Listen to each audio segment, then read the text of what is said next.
Welcome to the Becoming Superhuman podcast, where we interview extraordinary people to bring you the skills and strategies to overcome the impossible. And now, here's your host, Jonathan Levy. This episode is brought to you by Organifi. You know, the one thing that literally every single diet and nutrition expert that we've had on the show seems to agree on is that we need to eat more veg and get our greens and consume all natural products. But let's be honest. How many of us actually have the time? Well, recently I had the opportunity to meet some of the folks over at Organifi, and I've been absolutely blown away by them and their product. You see, Organifi is an organic superfood green juice powder that literally covers all your nutritional bases without having to eat 5 bowls of kale. It saves you loads of time, loads of money, and a lot of chewing. And really all you have to do is add water and drink it. So to check it out and save an incredible 20% off your first order, visit Organifi.com. That's Organifi.com and use coupon code SUPERHUMAN at checkout. Greetings, super friends, and welcome to this week's episode. You guys, before we get started, I want to read you a fantastic review that we just got from Arcity in the Netherlands. The title says, "The podcast I cannot live without." And the review goes on to say, with 5 stars, "This is without a doubt one of my favorite podcasts. Jonathan himself is a fantastic speaker, interviewer, life coach, and he and his team do an excellent job at finding the most incredible guests, products, and topics for the show. I listen to this podcast every week, but every week I'm still amazed at how much stuff I learn that I can directly incorporate to improve my life. In short, for me, this podcast was a real life changer." Wow. Thank you so much, Arcity. I really, really appreciate the interview. And to any of you out there who want to hear me giddy again on next week's episode reading your review, well, please go ahead and leave it. You guys, today we are joined by someone named Kevin Horsley. He is a GrandMaster of Memory. He's a world record holder. He's a best-selling author. He's a public speaker. He's a coach and consultant. And he is a very friendly South African. You guys, for the past 25 years, Kevin has been working to better understand the mind and the memory through overcoming his own very difficult learning disabilities, which you guys are going to hear all about, to going on to win the world record for the matrix memorization of 10,000 digits of pi, often referred to as the quote-unquote Everest of memory tests. You guys will very soon understand why it's such a challenging test. And let me tell you, it's not just the memorizing 10,000 digits that's very hard. So in this episode, guys, we talk about, well, you guessed it, memory and learning. And just to give you guys a quick heads up warning, we do go very, very deep, very, very fast into the nitty gritty of many of the techniques and how Kevin has innovated and used them in very unique ways. So if you guys haven't heard those past episodes that we've done on memory and learning, the ones with Anthony Metivier, Mattias Ribbing, Ron White, all of those, then you might want to listen to those ones first, because we do assume in this interview that you kind of understand basic mnemonic techniques by now. Maybe you're in one of my online courses or you've heard those past episodes.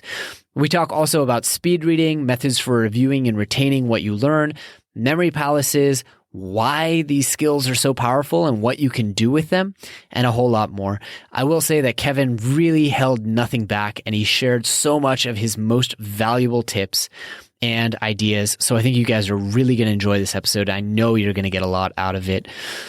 And by the way, if you do get a lot out of it and enjoy, I do encourage you to check out not only Kevin's online courses and books, which I hear are fantastic, and I look forward to checking out myself, but also my very own online courses and premium online trainings where you can learn all of these mnemonic techniques and more. You can learn the speed reading. You can learn how to memorize and learn information 3 times faster with a fraction of the effort. And of course, as listeners of this podcast, you can not only get a free trial to try it out with no credit card, no obligation whatsoever, but you can also get a wonderful discount that are reserved only for people who listen to this podcast. So to take advantage of that, go ahead and visit jle.vi/learn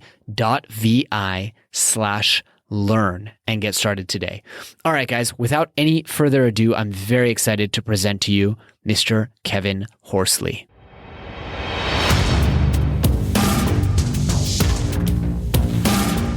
Mr. Kevin Horsley, thank you so much for making the time. I have to say, you're a busy man. It's taken us, I think, about 7 months to get this together.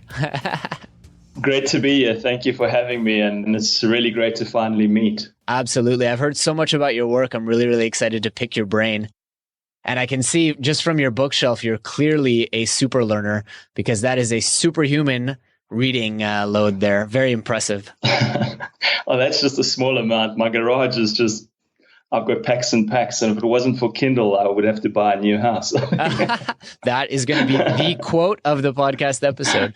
We haven't even gotten started. So, Kevin, Awesome. Let me ask on that note, I mean, have you always been such a avid learner? Maybe tell us a little bit about yourself and your background. I'm sure I didn't cover it enough in the introduction.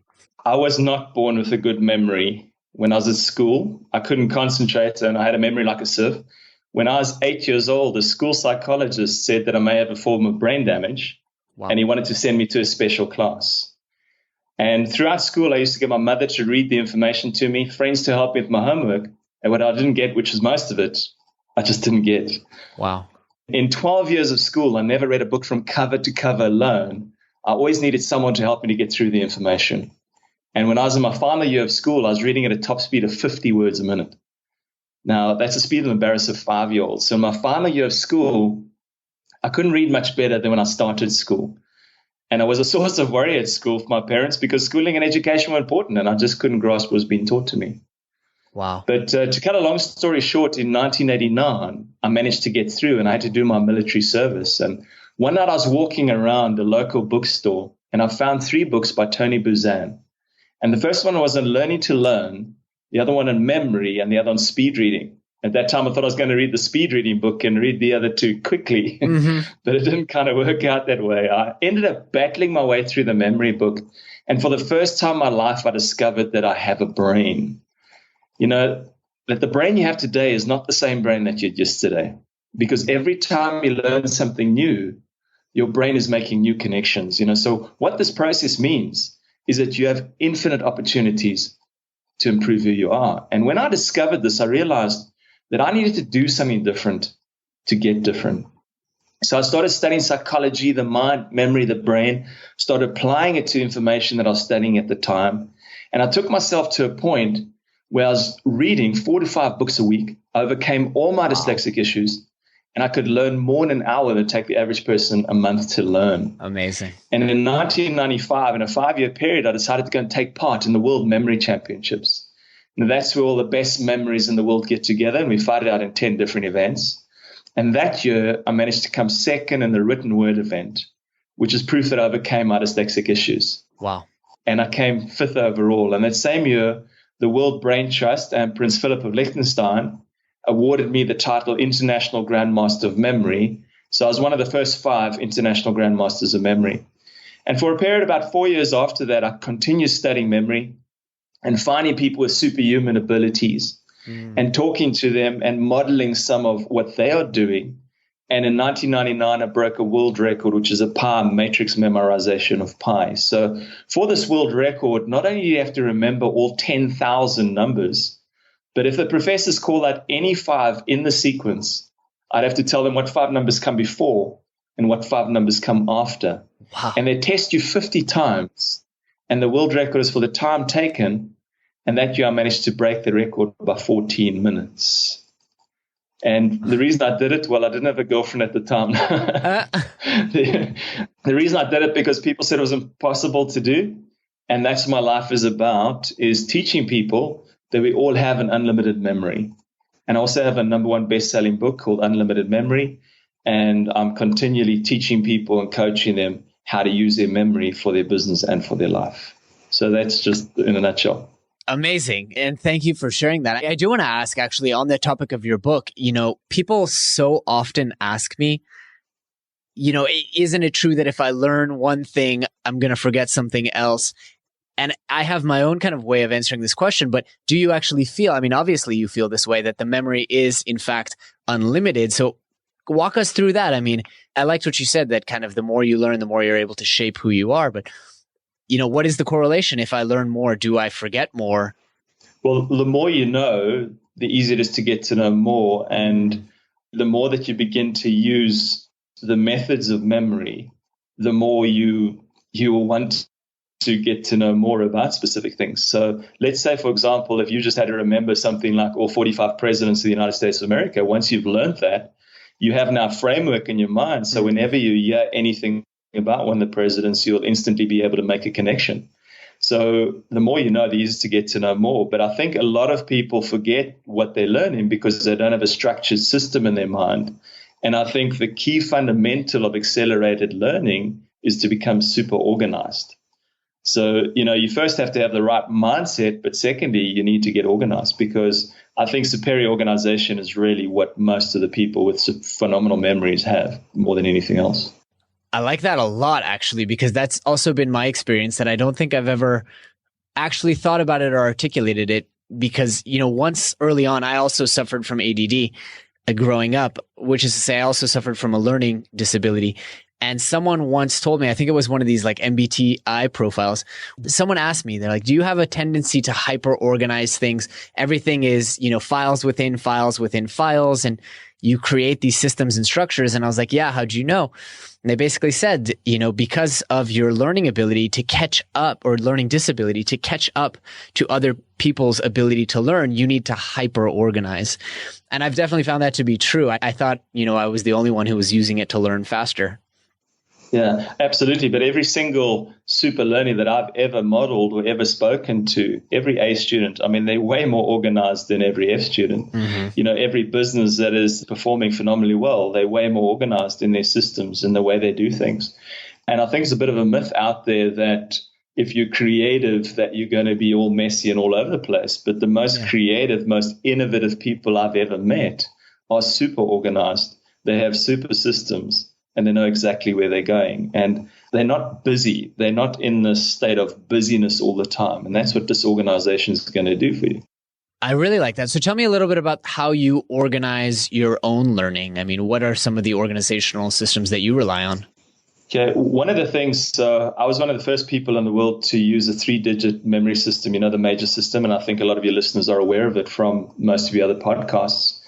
So I've been working with the 3-digit system for like 21 years. So anytime if you hear a 3-digit number, I can instantly make an image.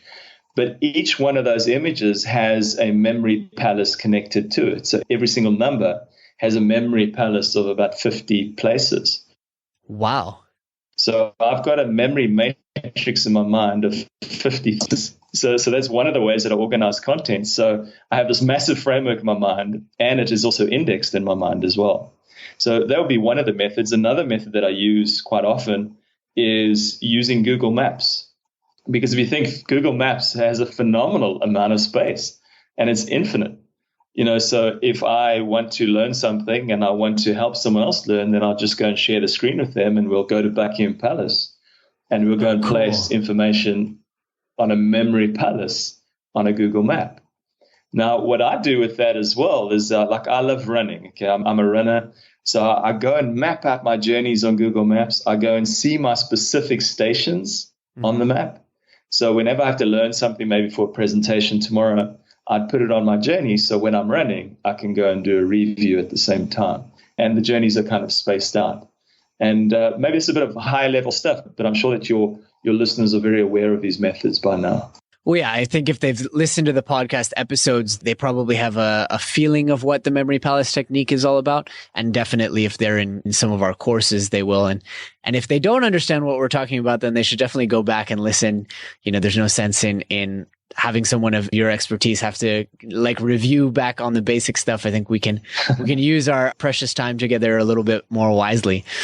So on that note, actually, since we have had a lot of mnemonists and stuff like that, I think a lot of them do use as you said, a lot of the same basic techniques. But I think what is so interesting is that so many of us adapt them in kind of new and different ways. And every time I interview a mnemonist, I find that they're doing something that I never thought to do in a different way than I never thought to do it. So I'm interested. I mean, obviously you've been around a lot of mnemonists, a lot of memory experts. What are the ways that you kind of do things that are really, really different? So I think what's a little bit different is that I have this super organized system with all the 1,000 digits, as I've just mentioned. Mm-hmm. I also use the Google Maps. But I think something that I also do is that a lot of what I'm doing is working with real world problems, business issues. So I keep on designing specific things for specific businesses. And one of the things that I also always do is creating files within files.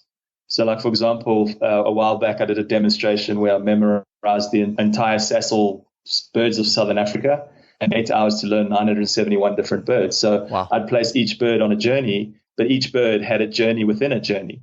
So, for example, if I had the martial eagle, I thought of Chuck Norris, and then I thought about a place where I first watched the Chuck Norris movie, and I allow the file to keep on going from there. So I'm continually opening up files within files in my mind, and I found that there's actually an infinite amount of space there as well.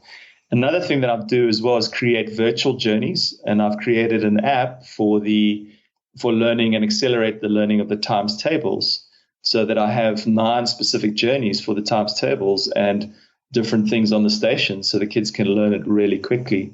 And I designed it with Eloise Cooper and Jack Hammond and the Northwest University Vol Campus Serious Games Institute. So we've turned it into a game and created a journey at the same time with it. So that's a few things that I'm doing differently. But really, it all comes down to a few basic fundamentals and consistently working with those fundamentals. And that's what all the mnemonists are doing. Yeah, I'm realizing that as exactly as you were saying it, I was like, wow, you really are using the same tool and just adapting it in different ways. So it all comes down to the memory palace. I really like, the 1,000-digit memory palace kind of permutations. I think that's really unique and innovative. And it just goes to show, people, like you said, there tends to be this overemphasis of like creative people being disorganized, but actually really what it's about is applying these techniques over and over and over and over in the same kind of predictable, if not slightly customized ways.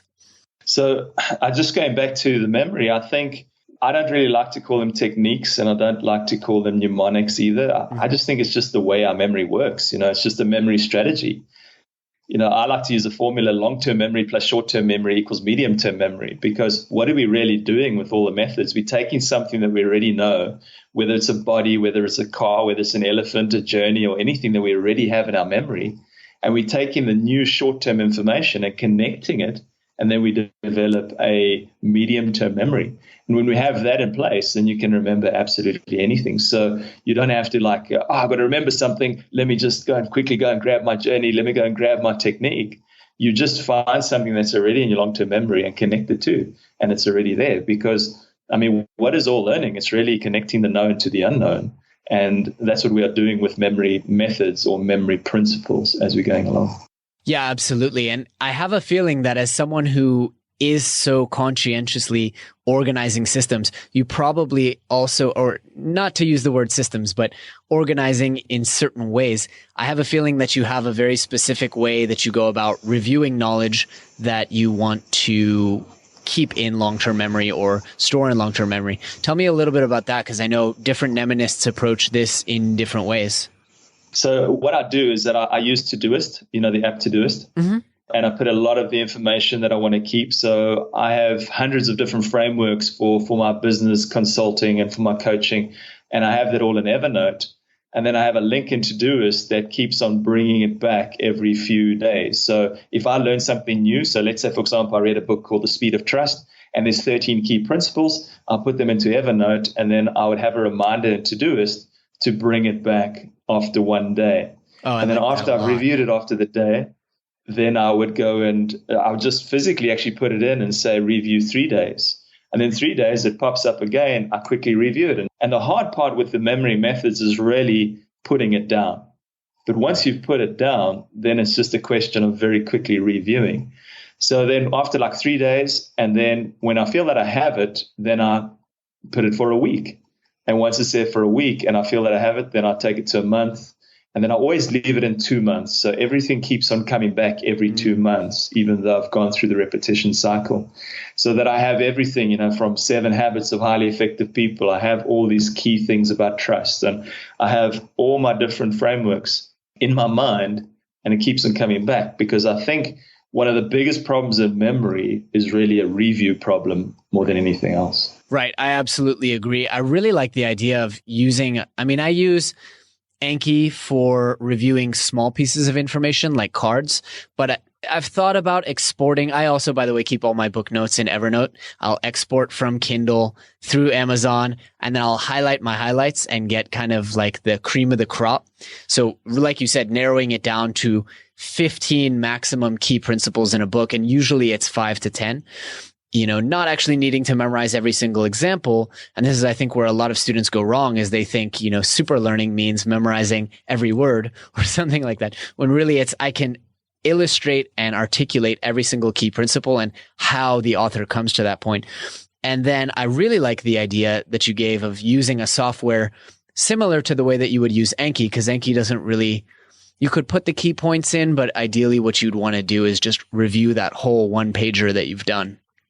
So that's really cool. Yeah, absolutely. Thank you. So I've played with Anki and I haven't really liked it that much. So the system that works for me is Evernote, one system, and then I use Todoist as my reminder, because it's my to-do list as I'm running through the day. So I'm not using my memory for everything. I outsource my memory to things that I don't really need to worry about. But what I'm using my memory for is key content that I need to be learning, and key things that I need for my business and for my life.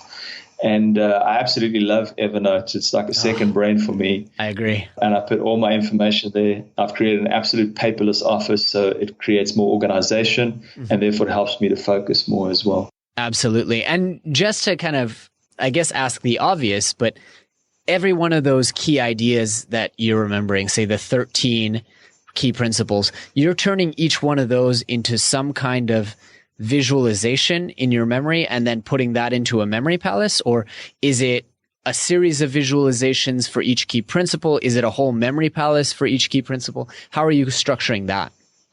So what I would initially do is that, so if I look at it and think to myself, Speed of Trust, that's a book that I'm busy reading, and I would see there's 13 key principles. So before I start with the book, I would have a journey, or I'd have a memory palace for that book. So I'd maybe go to a bigger palace. It might be a holiday resort or something where I can find up to maybe 200 different places. Wow. Then I'd go and place each key concept, because that's really the chapter headings as well. I'll go and place each key concept through the resort. And then as I'm reading, I'm populating the information in that key area. So for example, maybe you have the demonstrate respect would be one. And so demonstrate respect would be 2 rooms maybe. And within those 2 rooms, then I can go and populate it with extra key information. Okay, so it's a chapter by chapter kind of situation.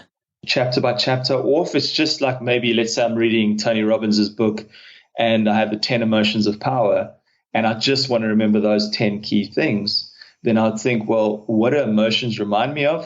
And they might remind me of a good friend's house, and then I'll go and put all 10 of those things in that house. Wow. And then that'll be my first place, and I'll keep on reviewing, so that after a while, the journey begins to disappear and I just have that knowledge available to me. Yeah, that's really, really interesting. I often tell students, sometimes I feel like it's overkill to commit everything into a memory palace, but I think it's really interesting that you're actually doing that. Again, it's a testament to the consistency with which you use the techniques. So that is really interesting. Although it's comforting to hear you say that over time, the infrastructure fades away, because that also happens to me. And people, will ask me, well, what was your marker for this thing in this Benjamin Franklin book? And sometimes if it's a specific story that I want to remember, then I still have that visualization. But most of the time, the infrastructure is just faded away, and I can just tell people. That's really the perfect example of moving from what you call the medium term to the long-term memory. I think that's so interesting. Absolutely. So we begin first with something in our long-term memory, take a short-term stuff, connect it, becomes a medium term, and then you have to review for it to become a long-term, and then you can end up using that again for a new journey. Right. So I'm always using memory palaces. So It's not always a palace, not always a journey, but let's say, for example, if I want to remember 10 key things that prevent us from focusing, I might even just think of an elephant and I go and put it on an elephant, on his feet, on his tusks, on his trunk, and then I take it from there. And then so I'm always just finding, well, what does this remind me of? And then I put it down and I connect it onto that journey. So I have things connected to all kinds of things, but I have that system of review in place to be able to strengthen it over time. I really like that. I've already learned something. I love how I can interview 100 mnemonists and always, without fail, I learn something during the interview. And what's interesting is we're talking about the same 3 to 5 techniques, and yet I can always learn new and exciting ways to apply it. It's like, learning weightlifting, for example. There's really only 3 to 5 principles that you need to know. And yet people have been studying this stuff for centuries, since the Romans. So I think it's just, you can go so deep on this one topic of human performance enhancement. Absolutely. I mean, I love the quote by Jim Rohn that says, success isn't even magical nor mysterious. It's a natural consequence of consistently applying basic fundamentals. Yeah. And I think a lot of people in many areas, they're trying to look for this magic, looking for this amazing solution for something where all they need to do is get these 3 or 5 systems and they will become super learners if they work with it. Mm-hmm. But what often happens, people, they go and do a memory palace and they do it once and they say, it doesn't work for me. I mean, imagine if that's what we did when we wanted to learn to drive a car or ride a bicycle. Let me just try it once. It doesn't work for me. Sorry. Yeah. We got to keep on going. We got to keep on working with the information. Absolutely. So I want to touch, Kevin, on the word memory, because you mentioned creativity before. And I think it's really interesting. People have, in our day and age, somewhat of a negative connotation around memory. And maybe they think either we don't need our memories as much because we have Google, we have smartphones, or they think, you know what, I want to be a creative thinker. I don't need to memorize information. I'm pretty sure you have some polarizing views on that. So I'd love to hear them. Well, imagine I sucked your memory out of your brain. Who would you be? Nobody. Tabula rasa, blank slate. Nobody. So everything you are today is because of your amazing memory. And your memory is your life is lived. So now, if you didn't have a memory, you wouldn't be able to learn. And I mean, you absolutely know that. I mean, that's one of the cornerstones of your course, teaching memory first. You wouldn't be able to learn. Yep. If you didn't have a memory, would you be able to think? You wouldn't be able to think. And the quality of your thinking is determined by the facts that you can remember, not the facts that you can find on your cell phone. Mm-hmm. You cannot create. You can't even tie your shoes. If we didn't have a memory, you wouldn't be able to learn. You wouldn't be able to grow. You wouldn't be able to change. And if you think about it, what is intelligence? I mean, intelligence is really just a combination of stored facts.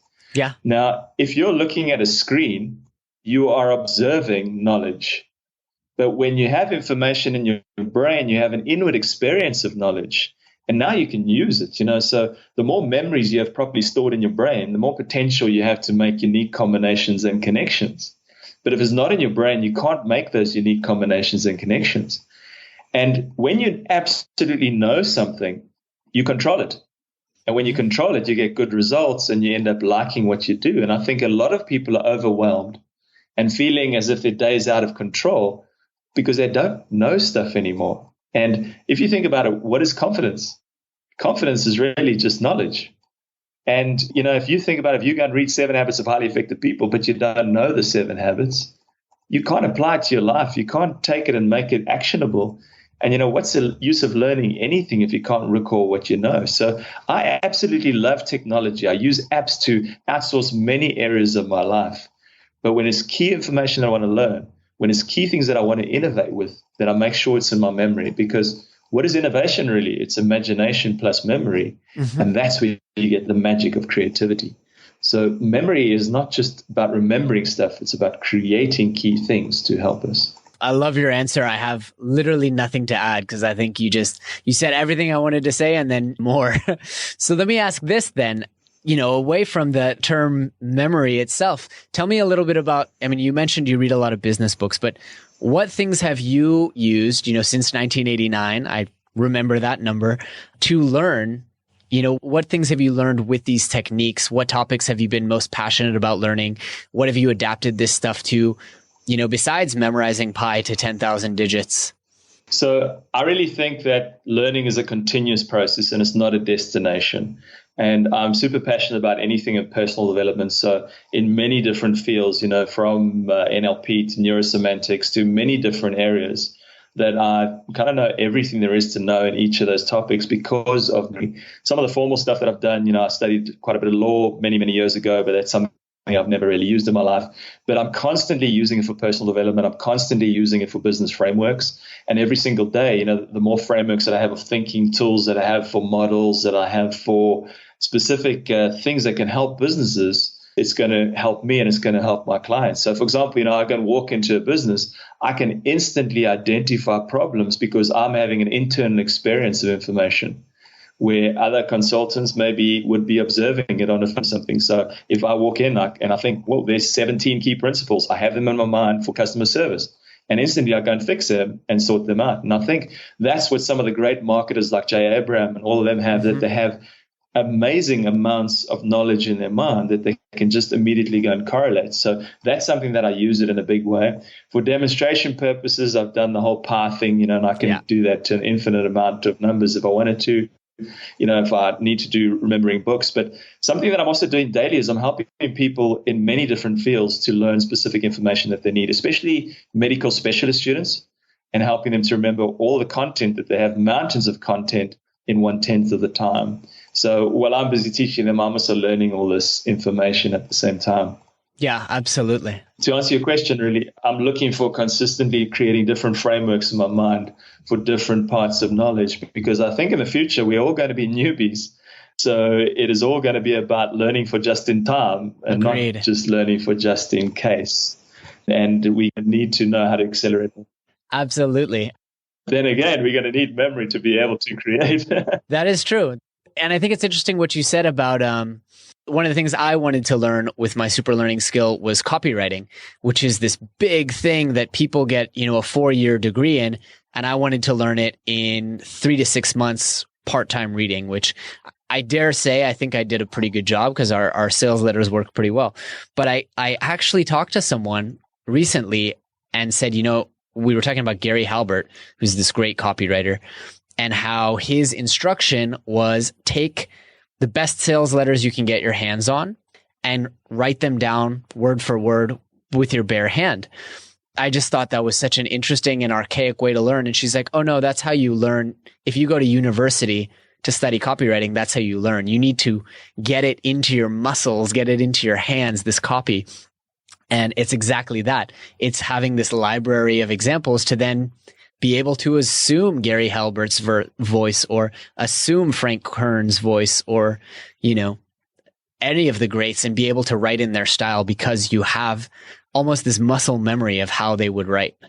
Absolutely. And the more you know, the easier to get to know more. Mm-hmm. But the old ways of learning, there's a quicker way to do it. And we can get through those things so much quicker. We can take it from our mind to muscle so much quicker from the different methods that we both. So Kevin, you mentioned very early on in the interview speed reading, and also, I commented about all the books behind you on your bookshelf. Are you a speed reader or just a pretty avid and persistent reader? I'm an avid, persistent reader and a speed reader. And I think one of the things I only really learned to read when I was 18. So I absolutely know what a privilege reading is. Mm. So I read every single day. I read for an hour. It's scheduled in my diary. And, reading is just such a gift. If you think about it, an author spends a lifetime learning something. They put it in this book and you can learn it in a few hours or maybe days. So you can turn decades into days. So I'm speed reading information, but it's not always about how quickly I can get into information. It's also about how much gets through to me as well. So, speed reading, a lot of people think speed reading is something that you speed read everything fast. Well, speed reading is more about learning what to skim, what to scan, what to skip. So I'm always using the speed reading concepts, and I've studied speed reading and intently to solve my problems and to help me learn faster and more effectively and to help my students as well. Amazing. So how have you been able to speed read? Because I know you said you had some issues with dyslexia, and that's kind of as I understand, dyslexia takes many, many different forms, but one of the kind of most persistent and common issues is kind of difficulty seeing and identifying characters. So how does that balance with speed reading? With the reading issues that I had, really, there's a part of me that probably didn't learn to read properly. So I started right from the beginning where I learned phonics. And it was quite interesting that learning the number system at the same time kind of taught me more about phonics, and I started getting that in. And learning to use a guide when I was speed reading, learning to get into the right frame of mind, getting rid of some of my labels, some of my beliefs, getting rid of some of my personal history, using some of the NLP technology.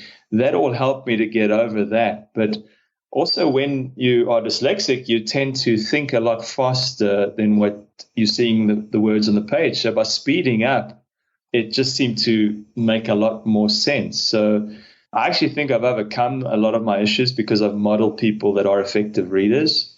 And I think a lot of times when people are dyslexic, they just get stuck in this label.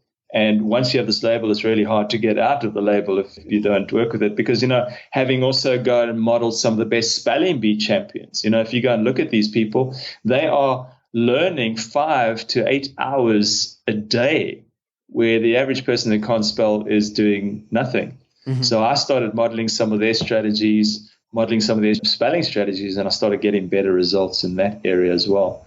So I feel that I've overcome most of it because I've developed confidence with memory, and with some of the speed reading methods has really stopped the swimming on the page and stopped the letters from jumping around and getting into the right frame of mind and into the right state. I'm really glad you said that, actually, Kevin, because I just recently recorded a video about what I like to call the memory Pygmalion effect, or the memory golem effect. Meaning, if you think you have a great memory and you think you are very smart, you will be and you will have. And if you think you're, super dumb and have a lousy memory, lo and behold, you actually will. And these are psychological phenomena that we know about management and leadership and interpersonal relationships. But I think they also play a huge role internally in the dialogue that we have with ourselves. And exactly like you said, you've learned to have that confidence in your memory and learning ability. Absolutely. I mean, you've got to be so careful of the word I am, what you put behind that, because most of that stuff that we say I am is actually I choose. So most people say, I am a bad speller. No, you choose to be a bad speller because there's so much you can do to fix that or to improve it. You might not be the best in the world, but when you have I am, you're never going to change because that label's just going to trap you, and you're going to be stuck and frozen in that ignorant label that you picked up when you're like 10 years old. And we have so many of these labels, and we keep on taking advice from 10-year-olds in our head because we got advice from a 10 and we believed teachers that we couldn't question the authority. And today we still have those labels where we don't actually need to have them anymore. We could actually just let them go and relearn a lot of these skills that we want to learn. I love it, and I could not agree more. Kevin, I wanted to ask you, you mentioned Todoist, I think you said, and Evernote. Those are already two really, really phenomenal ones. So if you don't have any others to give me, I totally understand. But are there any other products or resources that you just couldn't do your job without? I think the main resource, you and I, we both sell thoughts for a living. So the only resource we really need is our brain. Totally. But the other things that I need is, Evernote, as I said, Todoist, Dropbox, which is great for collaboration purposes. I also use an app called Checklist Plus. Now, same as a pilot, pilot is really experienced in flying, but they still use a checklist every time. So I also outsource a lot of my life to specific checklists. Mm-hmm. So, for example, I have a checklist for my presentations. I have a checklist for a whole lot of different things, for traveling and all the rest, so that I don't have to think about that I can end up focusing more. So Checklist Plus, which you get onto iPhone, and I don't get anything for these apps. It's just things that have helped me a lot. I also use plain text as well. I really like that for writing. Mm-hmm. It's quite a clean interface, and you can see how many words you're writing when you're going for it. And then another one, the Kindle app, which is fantastic on the iPhone. It's just so great to be able to go and underline specific sentences, pop them into Evernote, and then you can go and read through it from there. But I'm always looking for the greatest and the best app that I'm trying to use for myself and for my clients. But those are the ones that I keep on coming back to. I like those. I have a feeling you've read the Checklist Manifesto as well, which is one of my favorite kind of personal productivity books. Absolutely love it. Love the book. It's phenomenal. Yeah, absolutely. And how about skills and habits and routines? Are there any other kind of skills, habits, kind of weird stuff that you do that you feel makes you perform at a higher level besides what we've covered? I don't really do anything special. I haven't really explored the whole world of nootropics or anything like that. I do follow a low carb diet and I do exercise and run 5 days a week. But I'm consistently practicing the fundamentals of memory. So every single day I spend an hour or two just keep on training my memory. I'm not doing competition anymore, but I'm just keeping it alive and keeping it active with a lot of the key content that I'm learning. And I'm also memorizing cards. Memorizing cards is really great. It's like exercising on an exercise bike. It doesn't really get you anywhere, but it helps and train you in the fundamentals of memory. So there's nothing really amazing or special that I'm doing. I'm just really doing all the key fundamentals. Fantastic. That sounds good to me. It sounds like it's definitely working for you. And that is something that comes up time and time again is as we interview a lot of like national memory champions, it seems like almost none of them are actually using nootropics because they've realized that these techniques are going to give you a way bigger benefit than any, nootropic will give you that extra 10%, whereas the memory palace technique will give you that extra 2000%. Absolutely. I think it's more about strategy than anything else. But the other 10%, you need it for vitality, because if you don't feel well, you're not going to do well. So you need that 10% to improve your vitality, because you need vitality and energy to focus, which is the first step in all memory. But strategy is the key fundamental when it comes to superior memory. Absolutely. So let me ask you this, since we're getting into these, I love these kind of good generalities that anyone can apply. Complete the sentence for me. Most people would be much better off if they jest. I think if they stop believing in magic and quick fixes, because there are more efficient ways of doing things, but this still requires work. In all my years of studying people with superhuman abilities and memory and speed reading and spelling and everything, I've never met anybody as talented or gifted. I've only met people that are using special strategies, and they work really hard with those strategies to get what they get. So if they just stop believing in magic and quick fixes. Absolutely. Kevin, I want to give you an opportunity. I am known as an outspoken advocate of having my students, customers, whatever you want to call them, check out other people's resources, read other people's books. As you said, you were reading Tony Buzan's books early on, and we've advocated those. So I want to give you an opportunity to tell people about all the different stuff that you offer and different places that they can find you on the interwebs. Thank you. You can find me at supermemory.co.za, or if you're in America, za.co.za or za, or kevinhorsley.com. And there you can find my book, Unlimited Memory, and the app to help you remember the times tables. And we are also busy with a video course that should be finished within the next few months. So people would be able to go and learn on one of the other online platforms. Fantastic. So you can get me at Supermemory. Yeah. And let me just extend, if I can help you in any way with the online course stuff, because that is my background, I'll be more than happy to share with you on that one. Thank you. I really appreciate it. Thank you. So Kevin, before we wrap up, I want to ask you the one question that we like to ask at every single interview. And it is basically this: if people take away really just one message, if they're really only able to summarize and memorize and put into their memory palace this one message and carry it with them for the rest of their lives, what would you hope for that message to be? I think that message would be that we all have an unlimited memory, and your memory can be trained with the right strategy, and it can get better and better as you get older. Fantastic note to end on. Kevin, I want to thank you so much and encourage everyone in the audience, if they haven't already, to check out supermemory.co.za, or ZA, as you put it so eloquently. And I want to thank you again for your time. It's been an absolute pleasure chatting, and I do hope we keep in touch. Thank you very much, Jonathan. Great to be here. Thank you. Take care. All right, super friends, that's it for this week's episode. We hope you really, really enjoyed it and learn a ton of applicable stuff that can help you go out there and overcome the impossible? If so, please do us a favor and leave us a review on iTunes or Stitcher or however you found this podcast. In addition to that, we are always looking for great guest posts on the blog or awesome guests right here on the podcast. So if you know somebody, or you are somebody, or you have thought of somebody who would be a great fit for the show or for our blog, please reach out to us either on Twitter or by email. Our email is info@becomingasuperhuman.com. Thanks so much. Thanks for tuning in to the Becoming Superhuman podcast. For more great skills and strategies, or for links to any of the resources mentioned in this episode, visit www.becomingasuperhuman.com/podcast. We'll see you next time.